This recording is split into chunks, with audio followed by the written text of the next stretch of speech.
Thank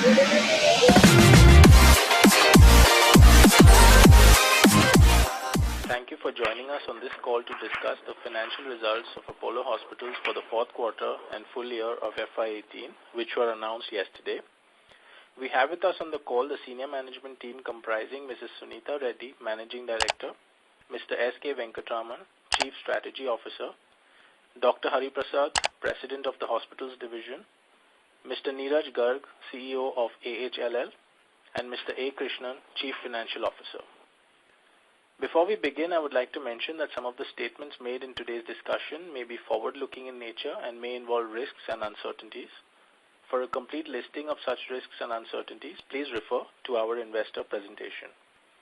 Mrs. Sunita Reddy will discuss the financial performance for the quarter along with the operating metrics and the expansion plans, following which we shall open the floor for Q&A. Documents relating to our financial performance have been shared with all of you earlier, and these have also been posted on our corporate website. I would now hand over the floor to Mrs. Sunita Reddy. Over to you, ma'am. Thank you, Mayank. Good afternoon, everyone, and thank you for taking time to join our call. I trust all of you have been able to refer to our earnings document, which we shared earlier. FY18 has been a challenging year for the healthcare sector. We began the year with the extended effects of demonetization, which was followed by regulation on stent pricing and e-implants, and thereafter the implementation of GST, which impacted our input costs. Despite these regulatory headwinds, the cumulative impact of which was around 130 to 140 crores, I am pleased to report that Apollo Hospitals has posted a strong performance on revenue and EBITDA.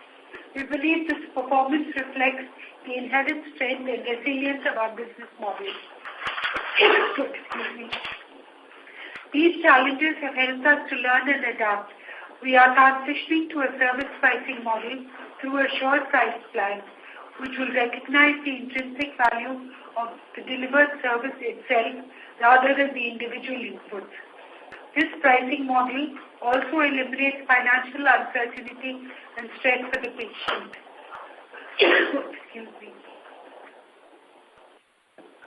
We have also carefully calibrated our case mix. We have consciously set about on a path of moving from volume to value and creating a positive, meaningful margin in an uncertain economy. We will move ahead on this path, and we believe through these efforts we will fully be able to recover the impact I mentioned above by the end of FY19. To accelerate our efforts for margin expansion, we have initiated a design to cost and cost optimization initiative in our flagship units at Chennai and Hyderabad, where we hope to develop protocols and pathways that will enable us to be competitive at multiple price points and navigate the increasingly complex regulatory landscape. Asset utilization and improving system efficiencies remain the top priority, and we are seeing promising traction on both occupancy and equipment turns. We stay fully committed to our strategy of enhanced focus on centers of excellence. We have definitive plans to grow revenues and volumes in oncology, minimally invasive surgery, robotics, and establish ourselves as national leaders with discernible clinical differentiation. We will also strengthen our work on neurosciences and orthopedics while retaining our core strength in cardiac sciences. To accelerate our work on COEs, we have made a giant leap for artificial intelligence in healthcare in India this year. We have partnered with Microsoft to develop and deploy new AI and machine learning models to predict patient risk for heart disease and assist doctors on treatment plans. We have deployed IBM Watson for oncology and genomics, which leverages cognitive computing to provide insight to oncologists while developing personalized treatment plans. We have launched Apollo Online Expert Opinion Service for oncology, which will provide convenient, affordable access to tumor board experts in 24 hours. We have also partnered with Google India to launch a new feature in the search offering called Symptom Search. Another important initiative we have undertaken is to develop a thoughtful, innovative engagement model for our clinicians who are the bedrock of our work. in a way that attracts the best talent, fully aligns goals and recognizes and rewards stellar performance. We believe these initiatives are path-breaking for our country and the sector and will strongly cement our position as best-in-class on clinical delivery and outcomes, which has always been our DNA. Equally, we will continue to focus our efforts on enhancing patient engagement and experience through all channels and segments, especially through strong digital trust and strategic partnerships with IT majors and startups. Against this backdrop, I will run you through our results. For the year, we continue to demonstrate the strength of our business model, which is centered around scale, reach, and the right mix of formats and specialties. Standalone revenues grew 14% on a year-on-year basis to rupees 7,183 crores.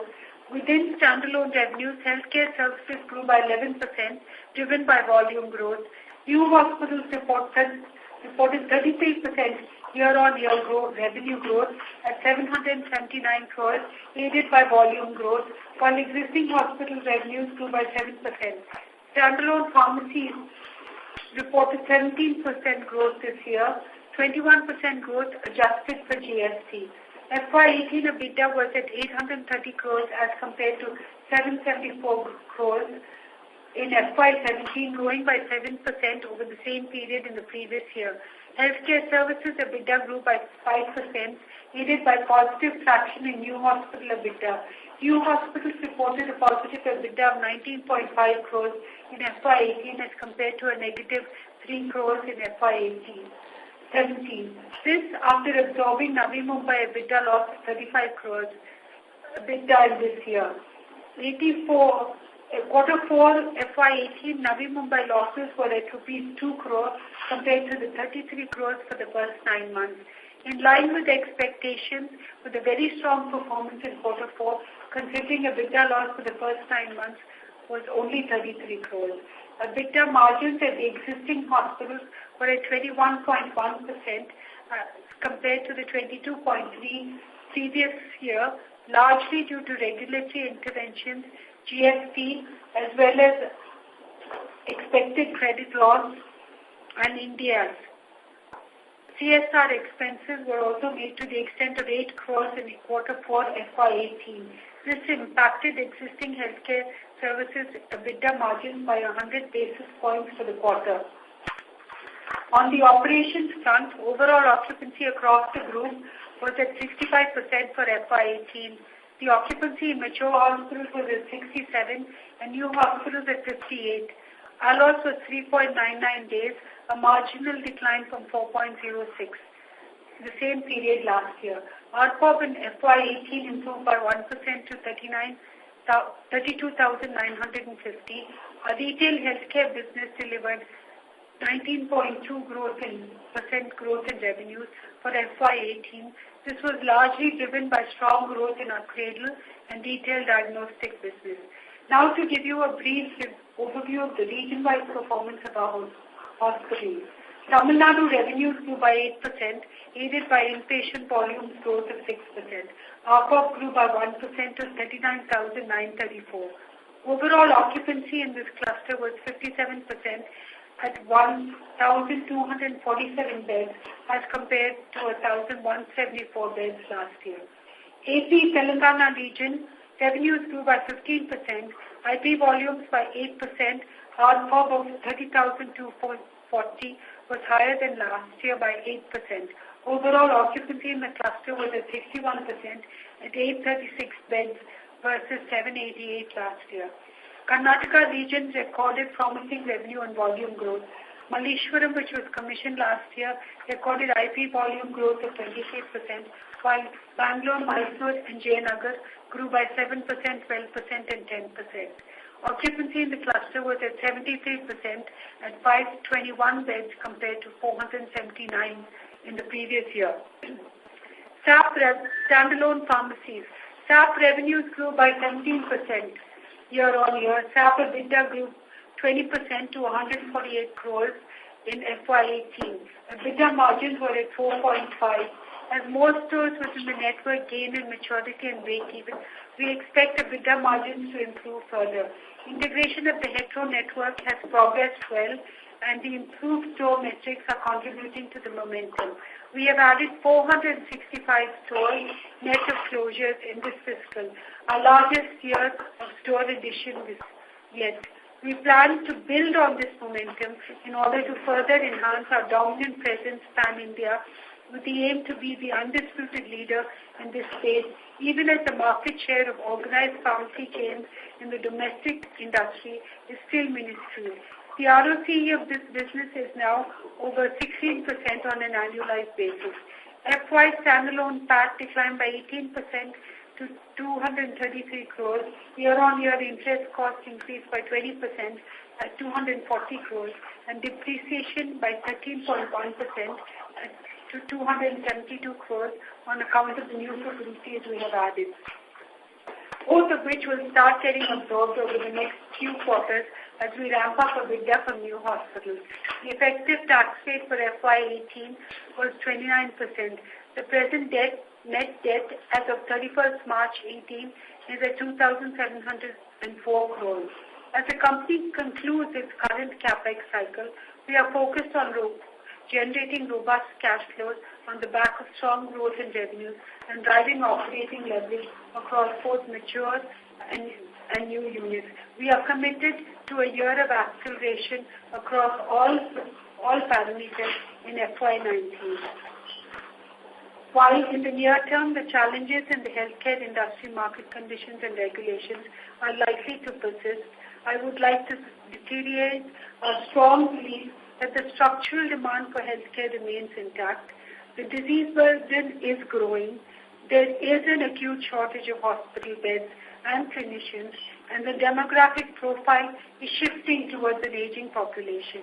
Alongside per capita incomes are rising, as is consumer spending, which will have a trickle-down effect on healthcare spending. Medical value travel is growing rapidly, and there are good reasons why India is in a strong position to gain market share. All these factors point to a strong long-term outlook for the sector. The Ayushman Bharat scheme is also likely to spur demand. It offers comprehensive and meaningful family coverage and will substantially improve access. While currently announced rates appear to be low, we will continue to engage with the government in developing a model that recognizes the quality of care as a prime objective and enables private players to participate profitably. We are confident that the capacity created over the last 4 years offers us headroom for growth and gives us the best opportunity among our peers to leverage these tailwinds.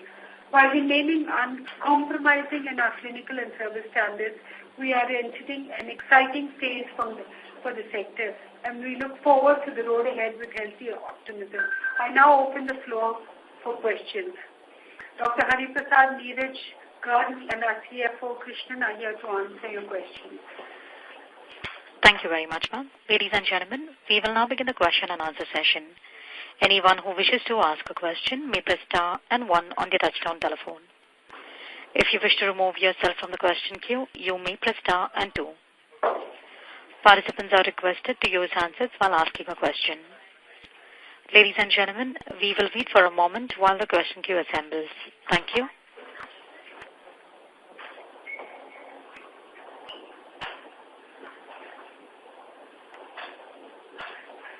The first question is from the line of Neha Manpuria from JP Morgan. Please go ahead. Thanks for taking my question. Ma'am, in your opening comments, you made 2 interesting points. First, on, the service pricing model that we're looking at and the, volume to value shift. Could you give us a little more color on this? And would this then, therefore, reduce the headwind when it comes to any regulatory changes that we have seen in a couple of states around, devices, drugs, etc.? Yeah, I think definitely, when we heard about the regulatory issues that were facing healthcare, we realized that what Indian hospitals failed to do was really price the services, which are far more critical than the cost of inputs. we are now pricing for services, and we've gone one step ahead where we also have assured price plans so that the customers know there's no uncertainty about the amount that you have to pay. So it's very patient-friendly, doctor-friendly, and I think it's the way that, that we will benefit going forward into the future. And have we rolled this out in our hospitals, ma'am, or this is something that we plan to do? I mean, we've just rolled it out, but you'll see the full impact of that by the end of the year. Okay. There are 55 packages also that we've rolled out. Okay. And the volume to value shift that you talked about, and some benefit of that coming towards the end of FY19, what was that? So, as I said earlier, we grew volumes by 10 to 11%, and in some units, in double-digit figures. But now I think, with what we're doing in the clinical space and with these assured pricing plans, we will see an improvement in margins as well. Fair enough. My second question is, on Navi Mumbai. We've seen, a very good ramp up in Navi Mumbai from the last quarter. Is it fair to assume that, FY19 or even the beginning first quarter of FY19, we will see Navi Mumbai break even and only ramp up from here? Are you seeing that kind of traction in Navi Mumbai? Certainly, we are seeing that traction. Okay, and, could any target in terms of what sort of margins we expect to achieve in Navi Mumbai over a 3-year period? Over the 3-year period, it's... So if you look at it, the current year we are targeting to break even by Q1, and hopefully, we should do well in this year. In the next 3 years, I think we are in the year after that itself, we think we should be at between the 10 to 15% margin. Okay. And my last question is, on the cost optimization, effort that you're trying in Chennai and Hyderabad cluster. Why the need to do this? I mean, is this because we're trying to also be ready for a potential rollout of Ayushman Bharat and therefore a lower price patient pool that might come in? It's a combination of 2 reasons. One is, as we shift towards IT and, move, every institution we have to be dynamic and change. So we realize that there are a lot of cost initiatives that will help us, and we are getting more digitally focused, but we need to remove a lot of things that were legacy issues. And I think there's a huge opportunity here for us to improve our margins by doing so, to remove some of the things that, you might see in a 35-year-old organization, so that it can behave in a young fashion. And going forward, yes, the cost optimization and what we're doing design to cost is really for the Tier 2 hospitals and maybe some of the new hospitals, so that we can work with the government on the new initiatives that they plan to roll out. Got it, ma'am. Thank you so much. Thank you. The next question is from the line of Nitin Gosar from Invesco. Please go ahead. Hi. My question was pertaining to the retail operations. I think recently Delhi government had announced... Sorry, your voice is not coming through clearly. My question is more pertaining to the retail operations. I think recently Delhi government had made some announcement pertaining to the in-house pharmacy retail chains, wherein hospital typically write down prescription, and in-house pharmacy does get benefit out of those inbound patient prescriptions. But the kind of guidelines the Delhi government is issuing, that there should be no more compulsion on the patient to go to buy it from the in-house pharmacy. Where do we see our retail operations in this kind of environment? So there was never any compulsion to buy from in-house pharmacy, except that, for surgeries and, patients who were inpatients, there was a supply that came from the in-house pharmacies. Having said that, I think, there's still room for us to have a dialogue with the Delhi government, because our accreditation standards around, internationally and in India stipulate standards in the supply chain, and we might run the risk of non-compliance, which we need to communicate to the Delhi government. Okay. So for in-house pharmacy, I think there is no more compulsion. So the earlier scenario, whatever was continuing, will continue. Yes, to my understanding. For the inbound patient. For the outbound patient, anyways, he always had a choice. Yeah. Okay. And the second question is pertaining to the Ayushman Bharat scheme. I think you mentioned that the price which are announced are too low and it's not so conducive for the private players to participate profitably. Broadly, trying to understand how big would be the price gap and where would we fit in? So where we could try and fit in is, they are offering 10% growth for NABH hospitals, 10% premium, 10% premium for hospitals in Tier 2 and 3, plus an additional premium for hospitals which have international accreditation. So we need to work with our cost optimization and see if, design the cost to see if we can really provide a certain number of beds, especially in our Tier 3 and Tier 2 hospitals, for Ayushman Bharat and do it at a marginal costing level so that we still make money. Got it.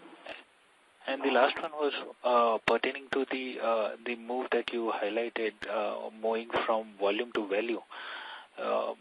If we were to participate in Ayushman Bharat scheme, would we be still in the position to claim that we are moving from volume to value? See, I think because Apollo is present all over India, when you consider scale and location, there are certain pockets where we will be able to participate.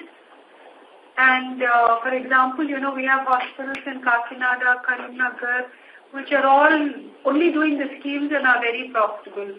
But we cannot do it in, say, quaternary care like Chennai, Bangalore, where the cost per bed is much higher.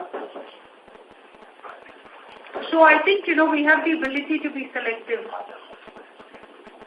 Okay. Whereas the other hospitals are more, you want to add, Hari?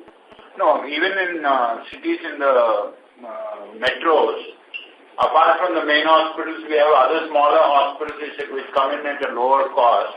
So we probably might be able to build a model which would fit the Ayushman Bharat and serve those patients in the metros also. Okay. Sorry, one more last question.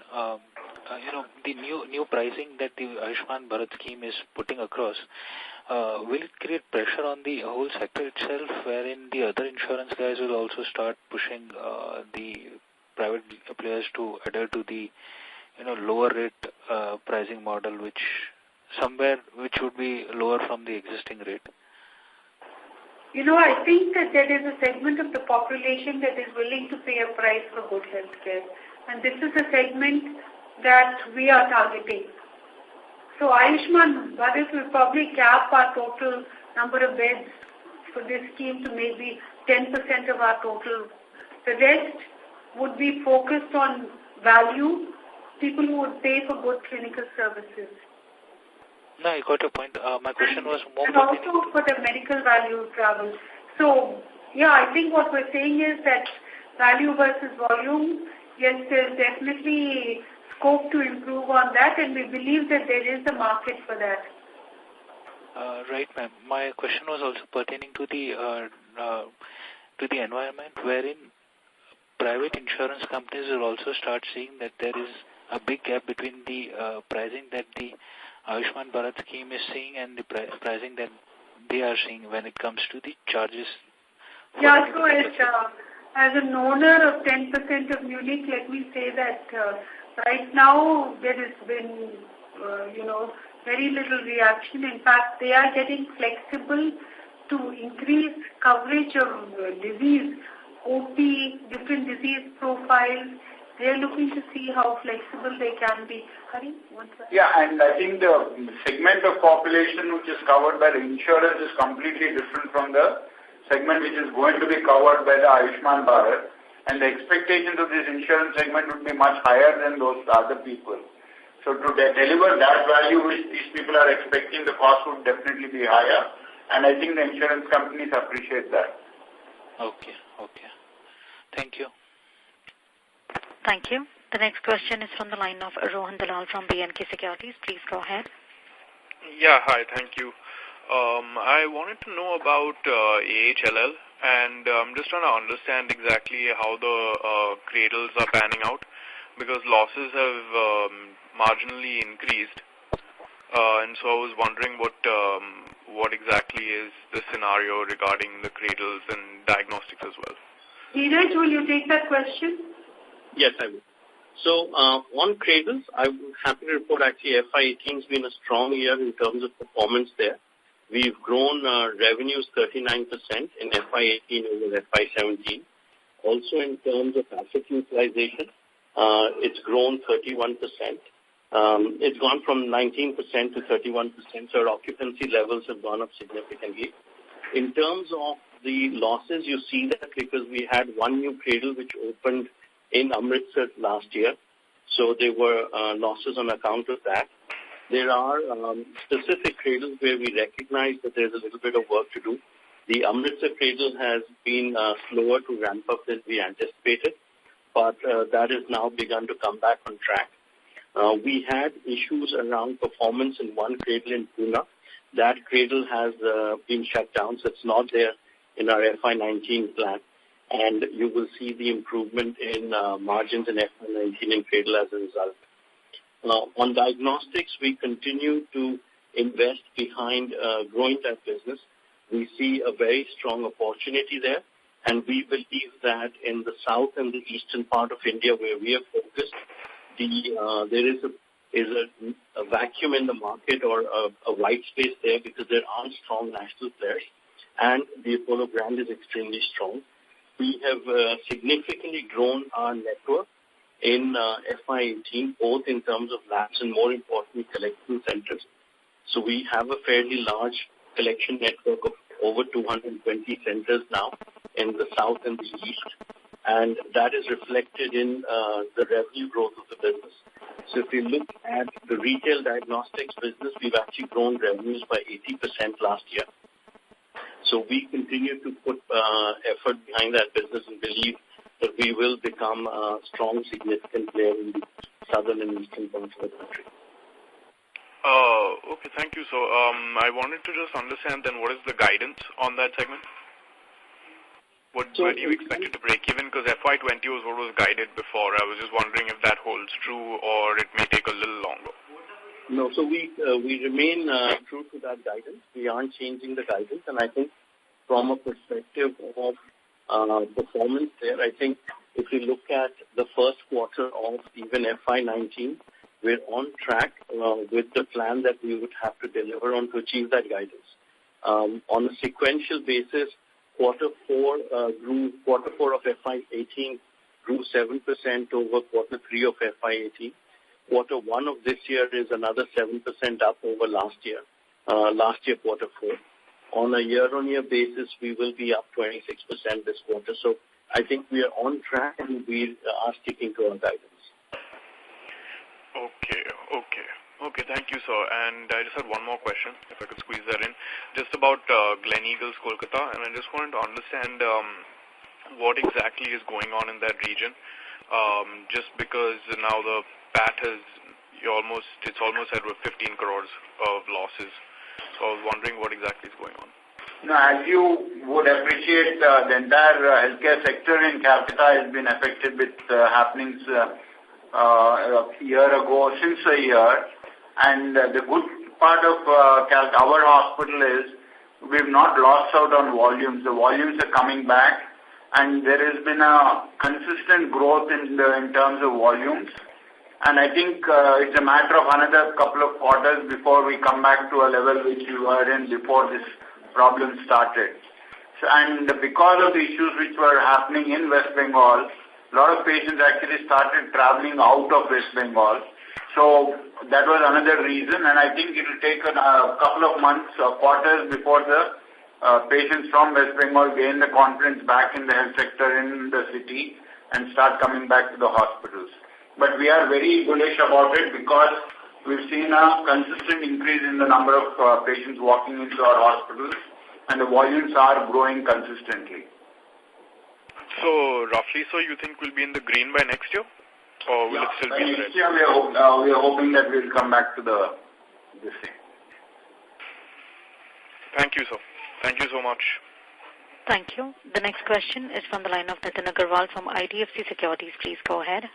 Hi, thanks for taking my question. What will be a consolidated net debt as of the year end? 3,100 crores.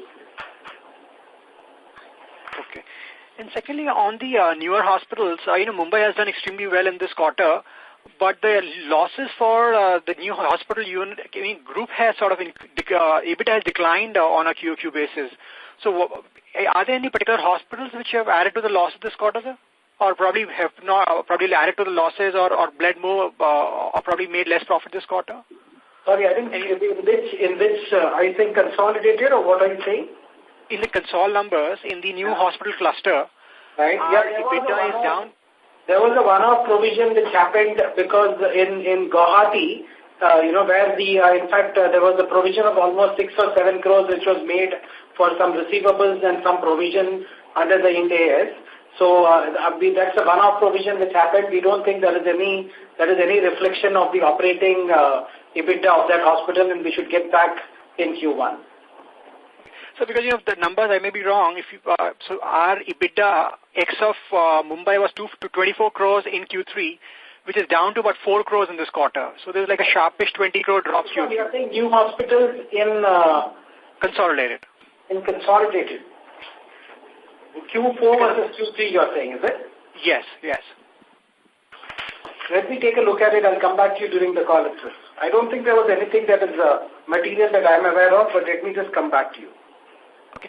And lastly, on the mature existing hospitals, is there a revenue drop on a YY basis in the last quarter? No. So last quarter, if you looked at the last presentation, there was again there was an intercompany restatement. If you look at the consolidated numbers get audited only once a year. So there was some intercompany restatement which was done for the revenues, and that number of 50 crores has been adjusted in the Q4 in the analyst presentation. It is just a presentation perspective. It is not the 50 crores should have been adjusted all through the 4 quarters. So since the last 3 quarters were not adjusted because, what was provided was from the estimates and MIS, whereas there was an elimination of intercompany transaction which happened in the revenues and which reflected in the Q4, it reflects as though there is a drop. In reality, there isn't. So if you add back that 50 crores, you'll get that number. Okay, sir. And lastly, on the expansion plans, any thoughts on how, beyond the 2 or 3 projects that we've outlined, is there anything else that we are looking at over the next couple of years? Not at this point in time. Okay, sir. Thank you. Thank you. The next question is from the line of Sameer Baisiwala from Morgan Stanley. Please go ahead. Hi, thanks. Good afternoon, everyone.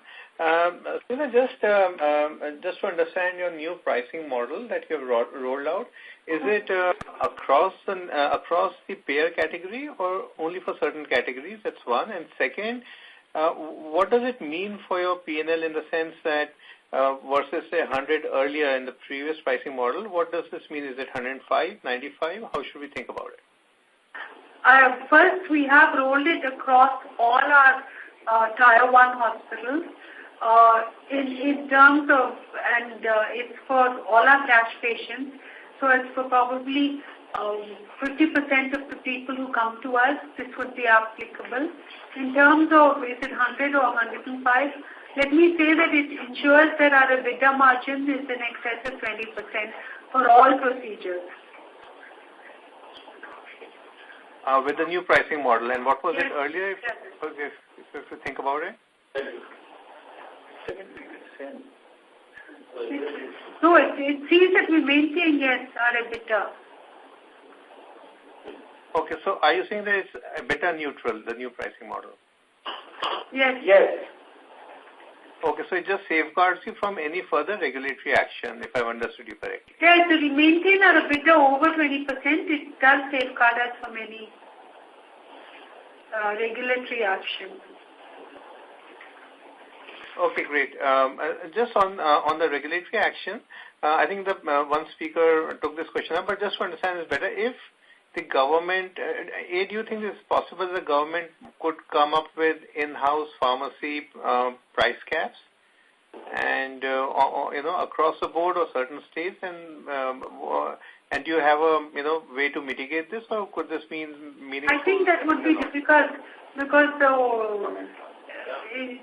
it would be difficult for the government to do so and hard to comment.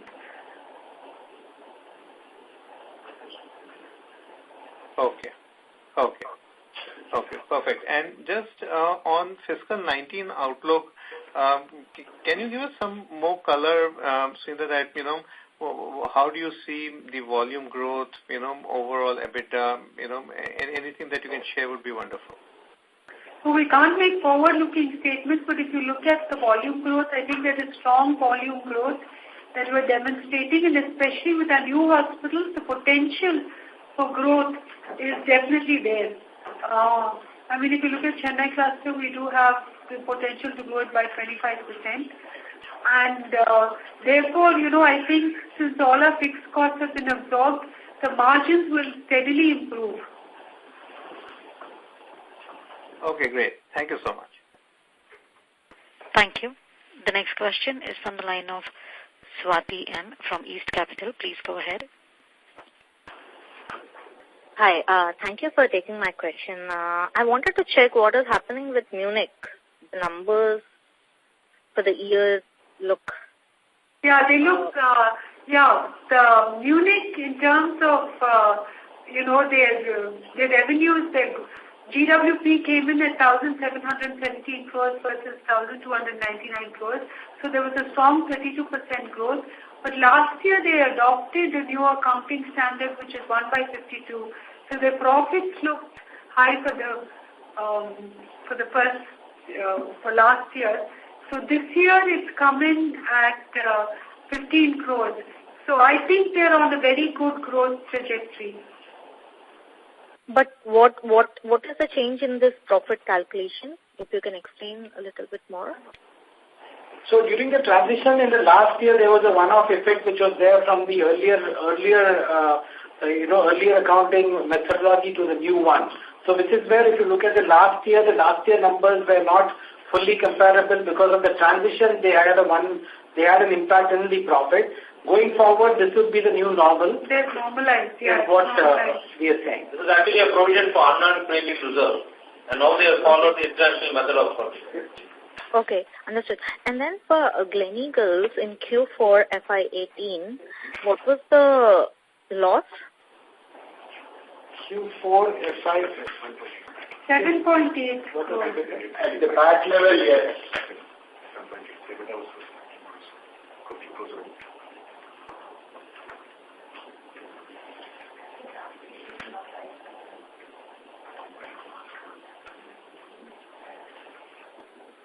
Yeah, 7.8 crores. At PAT level. At the PAT level for the fourth quarter.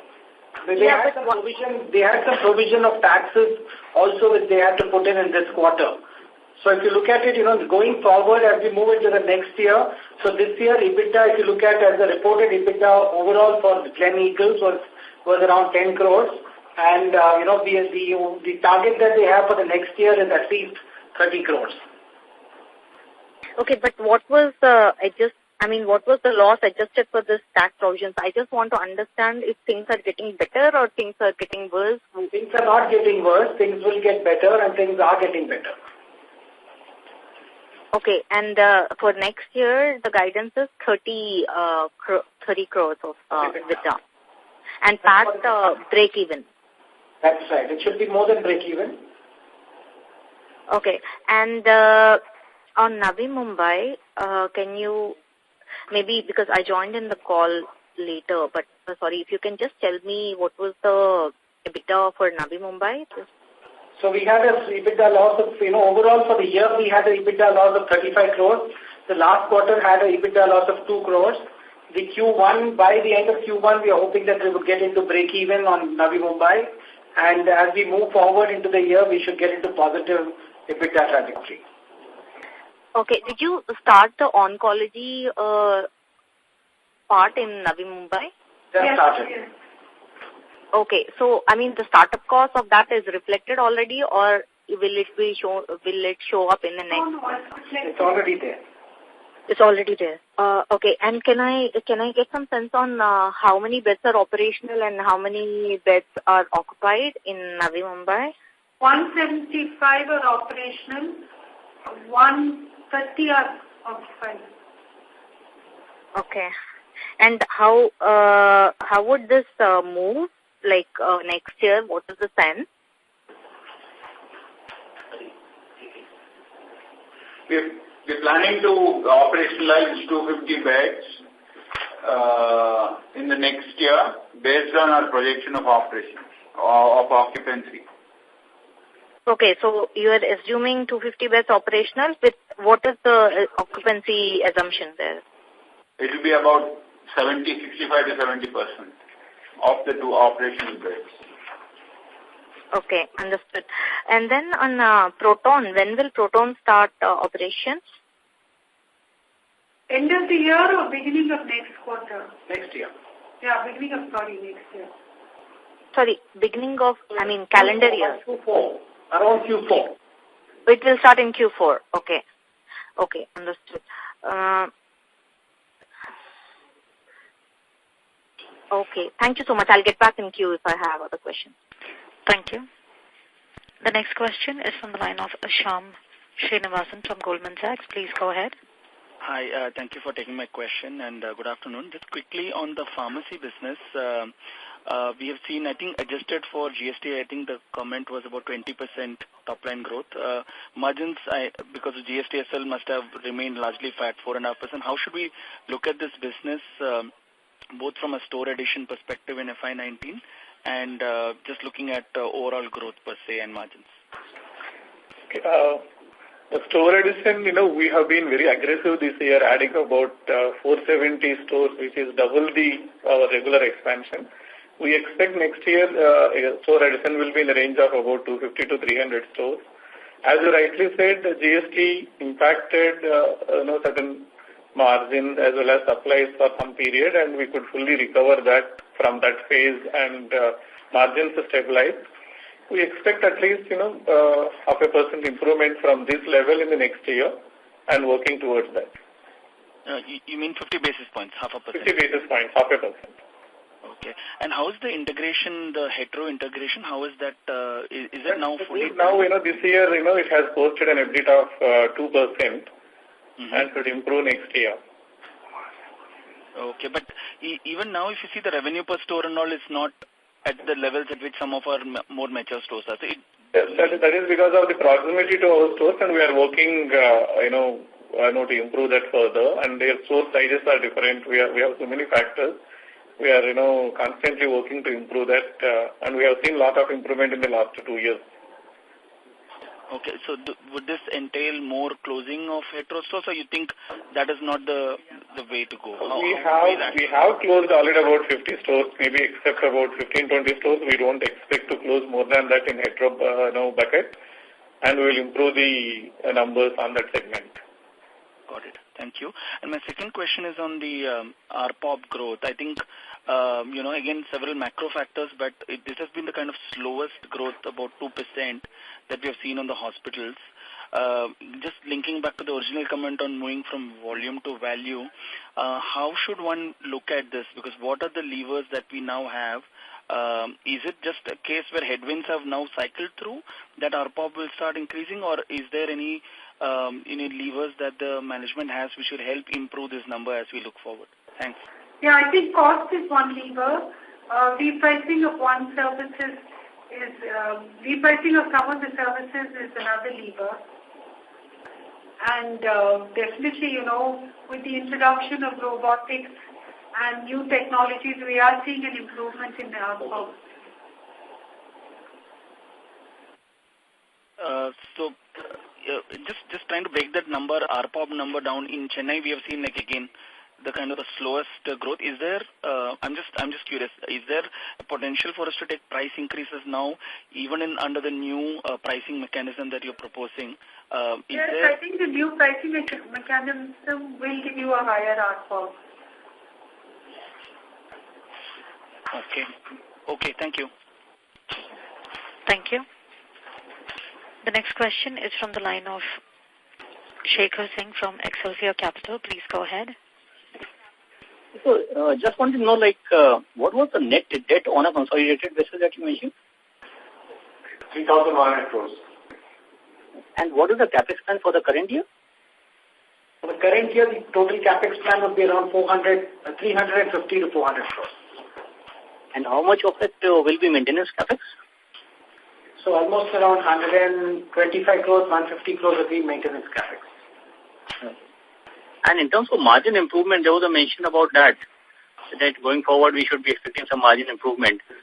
So can you just give a rough idea of what is the sort of margin improvement or how to go about calculating it? What are the key levers for it? So clearly from the existing hospitals perspective, if you look at it, we have come in at the Q4 level at around 20.8% EBITDA margin. If you, actually back out that provision that we made for ECL and CSR of almost 8 to 9 crores in this quarter, which was a quarterly impact, we will pretty much be at 21.8%, which is similar to what we had in last quarter. So from the 21.8, the plan is to see how we can get to almost around 23% in the next year by Q4, which is what, if you remember long back, we have been saying that we will get back to the 23% through a combination of volume and some of the value-based COE initiatives that Ms. Sunita has spoken of, plus costs. So in cost, we are also working on alternates on consumables. We are working on productivity of employees. We are figuring out, how we can bring down the overhead costs a bit. There are a lot of initiatives that we have done. So we know that and that's all towards, also to improve the margins and get it back to the 23% without necessarily, repricing everything. While yes, we would still be able to take a price increase, that's an additional which can come in, but we still think the 23% is something that a combination of all this can get us to by the next year end. That's on the existing EBITDA. Of course, the new hospitals, once they start doing, that, currently it's at a 4% EBITDA margins. And all of these, once they start delivering, of course, the 4% still has the New Bombay loss, albeit a low number. As some of these new hospitals start delivering over the next year, you should see that this the new hospitals should also get to the 10% by Q4 at least and also going forward higher into the next year. So we have clear plans around this. Yes, there have been, issues like Calcutta which have actually hit us, in the last year. We are back on track. We should be able to get that also back on track next year. So I think some of these are hopefully behind us. We should be able to see margin improving as we move forward. Okay, sir. Thanks a lot. Thank you. Thank you. The next question is from the line of Rahul Kumar from Axis Securities. Please go ahead. Hi, sir. First of all, on concall basis, your employee benefit expense has gone up substantially, the top line revenue has gone up by... Sorry, we're not able to hear you properly. Sir, on concall basis, your employee benefit expenses has gone up substantially. So, what kind of predictions do you have for the next 2 years? On when you're saying employee benefit, you're saying employee expenses or overall? Overall employee expenses. So this is also, there are two factors on the console basis. One is the standalone pharmacy. It may not be appropriate to look at, just the consolidated numbers because the number of new pharmacies that have got added this year has been 465 stores. So if you look at, the number of stores that we have there and then look at it from the perspective of also, Apollo Health and Lifestyle also there has been some addition. So I think a combination of that is not probably showing as employee benefit expenses per se. There have been 2,000 employees which have got added in standalone pharmacies this year alone. So clearly, I think it may not be right to just look at that component in our overall results. If you look at the overall healthcare services and standalone pharmacies separately, you will realize that within healthcare services, we are well within control. So that is the point I'm making, sir, that the growth in the revenue is very less in percentage terms in the growth of the employee cost. And that is the trend you guys are predicting internally because you are there inside the industry. I'm not an industry part. So I wanted to learn the trend. So the trend has been around 8 to 10% increase, particularly in hospitals. We don't think it is going to be significantly higher. Of course, if there are any other minimum wage impact which comes in, we will pass that on to the patients if there is any. Apart from that, there is there is nothing much on the trend on a per employee or a per unit basis that we have seen. But we are calibrating employees per bed as part of our cost optimization strategy. And with the introduction of new IT. Okay. And Ms. Teddy, if I may ask, do you any customer satisfaction survey or any survey? Because we have went to your lot of hospitals, especially in a Navi Mumbai hospital recently, and the experience as a customer is not perfect. It's like a corporate culture where you just want to charge a significant amount of money, but the service is not up to the mark in some of the hospitals, let me tell you, on the ground work. Yeah. It's just that we have got a scarcity of the services and there are lack of this thing. But once the Fortis guys and the rest of the new hospitals are coming up in each and every metro, the brand which Mr. P.C. Reddy has made over a year will sustain at the same level, because the kind of valuations you're getting is 13,500 crore rupees on this kind of net profit.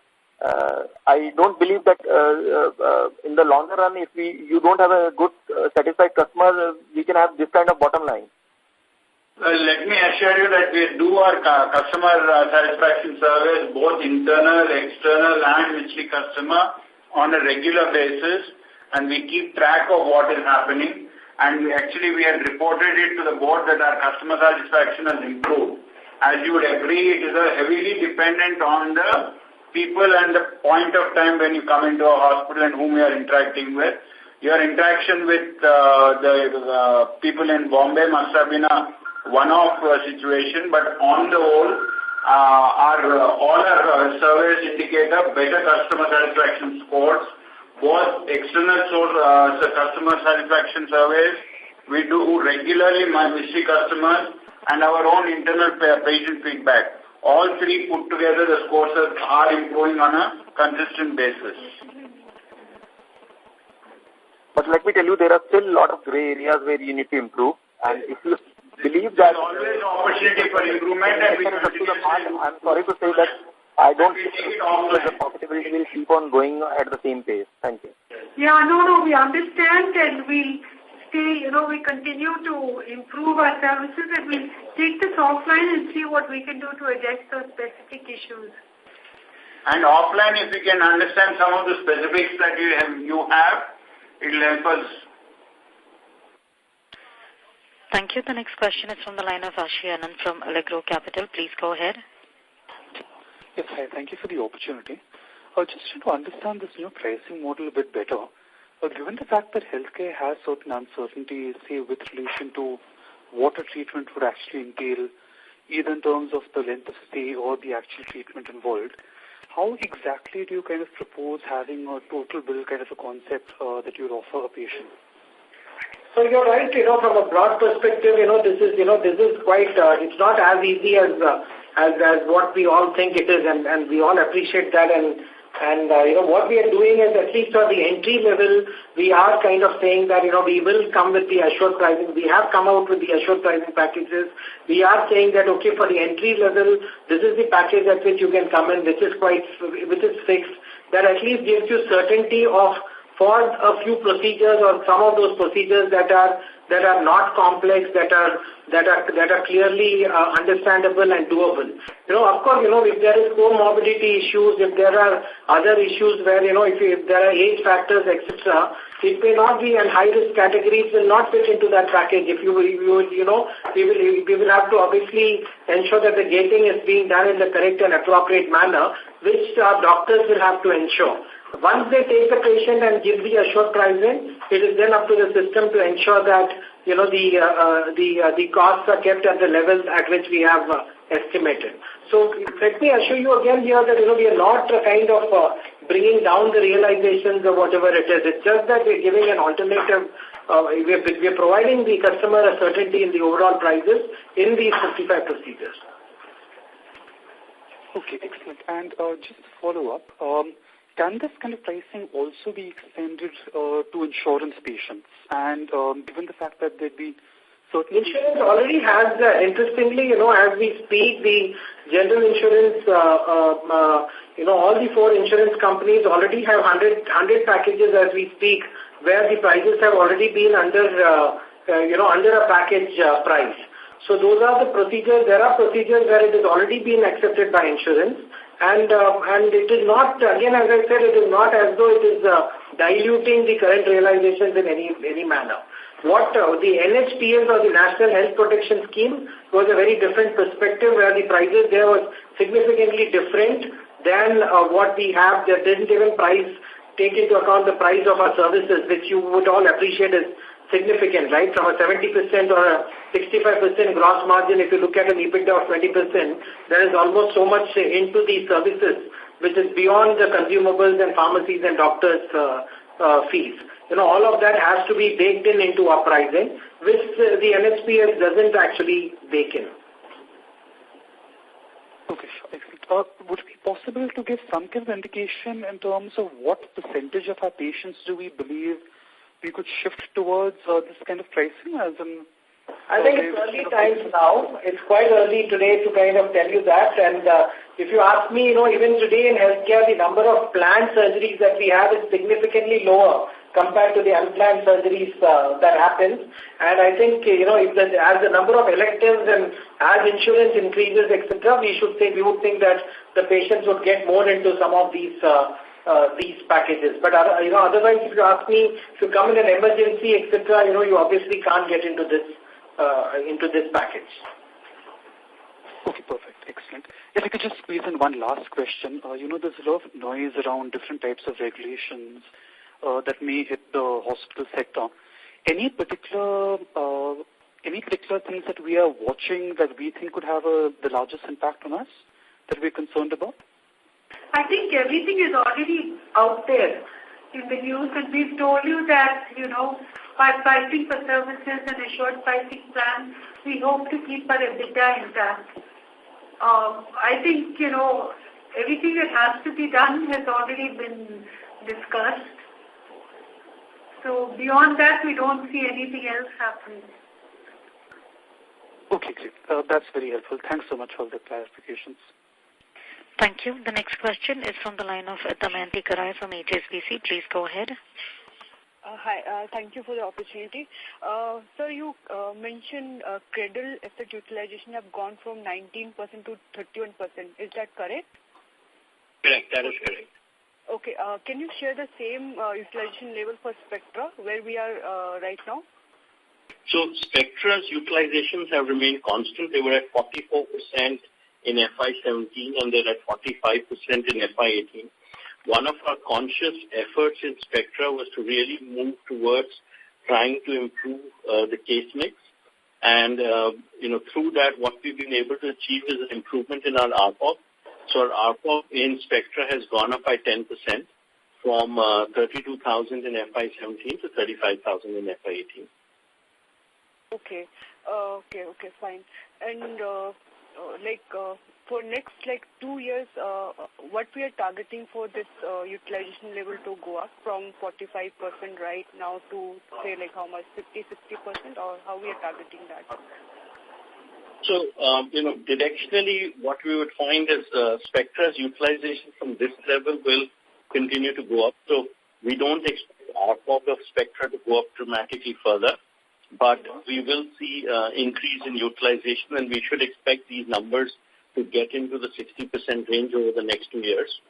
In the case of Cradle, the capacity utilization occupancy levels have really gone up through a significant improvement in our gynac surgery base, as well as much better utilization of our NICU beds or our NICU beds, and we will continue to see that improve. So in the case of Cradle, we'd expect it to be in the 50s over the next 2 years. 50s, okay. And ma'am commented in one of, I think, response that we have potential to grow by 25% in Chennai.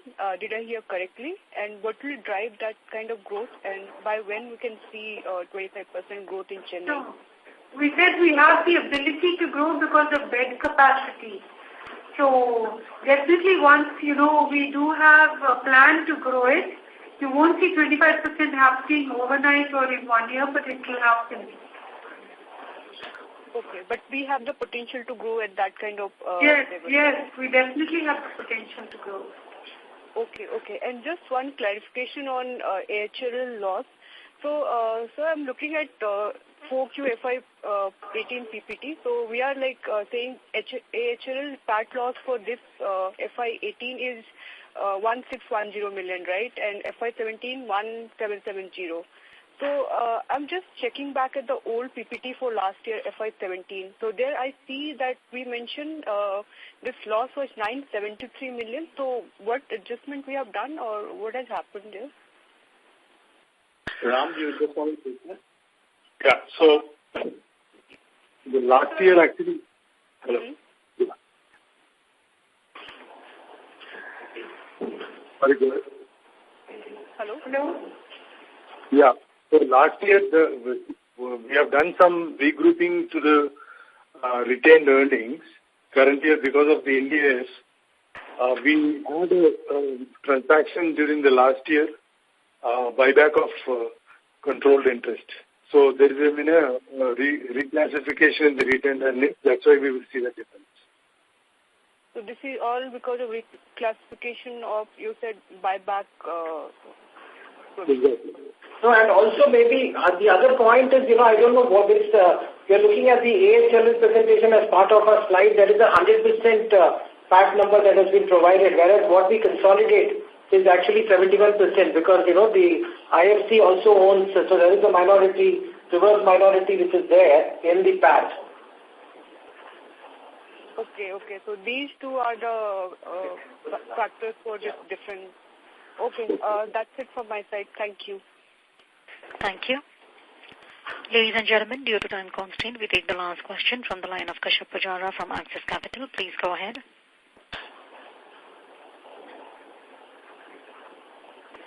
Kashyap Pujara, your line is unmuted. Please go ahead with your question. Yeah, hi. I had a question regarding, the Navi Mumbai facility and the AHLL. I think put together, we are at a run rate loss of around 150 to 200 crores between the two. Now, within the next year, which is March 19, do we what is your sense on this? Can we see the loss actually coming, breaking even? Do we see the entire loss going to zero in the current year, or do you think that it's going to be longer than the next 1 year? It might take more than, a couple of years. What is your sense on that? So Navi Mumbai, if you look at it, as we said, we will get to break even by Q1 and hopefully by Q4 we should at least get to between the 5 to 10 crores of EBITDA, right? And that's what we are targeting. But AHLL, would, as Neeraj said, will get into break even by FY20. So clearly, that's by FY, this year, Neeraj, any perspective that you have on where we would be looking at it on Q4 of this year? Yeah. So AHLL, we believe we're on track on a run rate basis to break even in the last quarter of this year and at an EBITDA level and be EBITDA break even for the full year in FY20. Sure. So what is the metrics that we should be tracking? Because, how are you looking at the run rate? I mean, are you seeing, lower losses each month? I mean, could you share, how that trend has been? Or do we expect the trend? I mean, has there been some improvement in trend as we speak? While I understand that by Q4 you'll be achieving break even, but what's been the trend like? Yeah, so the real metric for us, and the metric that is the easiest for you to track is really revenue growth, because if you look at our losses, it's largely because of asset utilization. As asset utilization improves, clearly the profitability improves there. So what we've been tracking is on a month-on-month and a quarter-on-quarter sequential basis what revenue growth is. both at a center and business level as well as at a console level. And that is where I mentioned earlier that we can see clear traction. So if I look at the last quarter of FY18, we grew 7% over the third quarter of FY18. And this is despite the fact that typically the third quarter is a good quarter for us. But there was 7% sequential growth. When I look at the first quarter of this year, we are expecting to close 6% higher than the fourth quarter of last year. So quarter-on-quarter growth is the real metric, and we are on track for that. In quarter four, there were a few one-offs on account of some provisioning that had to be done. That will actually help us this year because some of that provisioning was double provisioning. So, for example, incentive and bonus payouts, we've historically charged them at the time that we made the payout. Under the new accounting standards last year, we were asked to provision them in the last quarter. So effectively last year, we've charged that to a P&L twice. That will effectively become a saving this year. So there is clearly quarter-on-quarter improvement. Sure. And, so hopefully, so this figure comes in, that incremental 150 crore. Now, on top of it, the utilizations for our old facilities have also really not inched up to the extent that we would like to see. So what are your thoughts on the existing hospitals, on them, getting to better utilizations? While you did allude to 23% margins earlier in the call, but, how do we read that? So, if you can share some light on that one. So as we said, we are focused on volume growth, which is specifically one of the reasons that we've introduced this assured price plans, right? So that, there is a certainty which is there and people can, come in and use us if there is a price perspective why they are not using us. So that's one area that we are doing. Second is, COEs itself. On the centers of excellence, we are focusing. We have added a few doctors in certain select areas, like neurosciences and orthopedics, etc. And we are focusing on increasing the COE volume in particular here. Now, the third thing that we have already said, if you remember the last call, was we did some recalibration of prices with some of the corporates, and that also should help us yield some revenue. So that's on the revenue line. On the cost line, as I said, some of these optimization initiatives that we are working on should get us to the 23%. So it should be a combination of both. The levers are there in place. We will have to work on it. The teams are quite at it already as we speak. And the entire thought of, CAPEX now, cycle getting behind us, so that we are maintaining. So we are not going to see any incremental announcements. We are largely going to see the whatever assets at hand getting utilized better rather than us, stepping up on incremental projects at the current point in time. That's correct. So if I were to then simplistically say, then in the next 2 years, given the 150 crore loss and the incremental, utilization volume and margin uptick that you see, you easily can do a 400-500 crore EBITDA swing, based on these two levers. And given that all your costs are essentially fixed and there, including depreciation, interest, which are all in place, we should be able to see a 400-500 crore PBT swing because that should clearly flow down. Yes, so that's true. If you ask me, we are working exactly on the way that you said. We will have to be a bit patient. Hopefully this year we get the EBITDA margins higher. We get the new hospitals also into a better positive trajectory because this year, the year that went by, we had still New Bombay, which was there, and we should hopefully see that behind us. And yes, the depreciation and the interest is fully blown for sure. So, so which means any incremental EBITDA which will come in, barring for the tax element will straight flow to PAT also. So, the PAT also will significantly move up, once the EBITDA kick-up flows in. And, there was another analyst on this call who asked us about the PAT of the company. And, clearly, the depreciation and the interest was the only particular reason, because of the 13 new hospitals and 2,000 crores of CAPEX that has been added is the only reason that both of that has impacted the PAT in the last 2 years. And as the EBITDA comes up, it should flow down directly to the PAT. Sure. And sorry, but the last question, I'll be done by then, and is that, the hospitals which are actually going in share of associate stroke minority, if I were to basically take a proportionate EBITDA, what would be the proportionate EBITDA of those two hospitals for the full year FY18?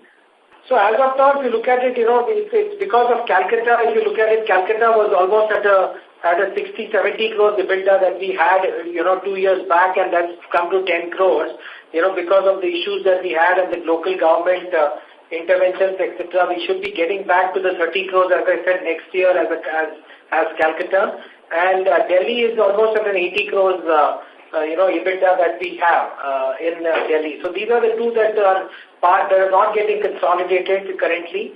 It should, which is under the Ind AS, obviously, because of the 50% holding, the earlier proportionate consolidation does not hold through now. So clearly next year, if we get to the 30 crores and the year after that could be even higher, hopefully that will get consolidated. Fair enough. Fair enough. Wish you all the best. Thank you so much. Thank you. Thank you. With this, I now hand the conference over to the management for their closing comments. Over to you, sir. Ladies and gentlemen, thank you for taking time to join our call. We continue to remain committed to growing our revenues, our EBITDA, and our margins with a very strong focus on ROCE, which is currently at 10.43%. We will do this by building the most patient-centric, digitally smart, and clinician-friendly organization. We have also built the infrastructure to grow the wellness and the preventive healthcare segment. With these new initiatives and our focus on value and cost optimization, we should look forward to a stronger performance next quarter. Thank you again.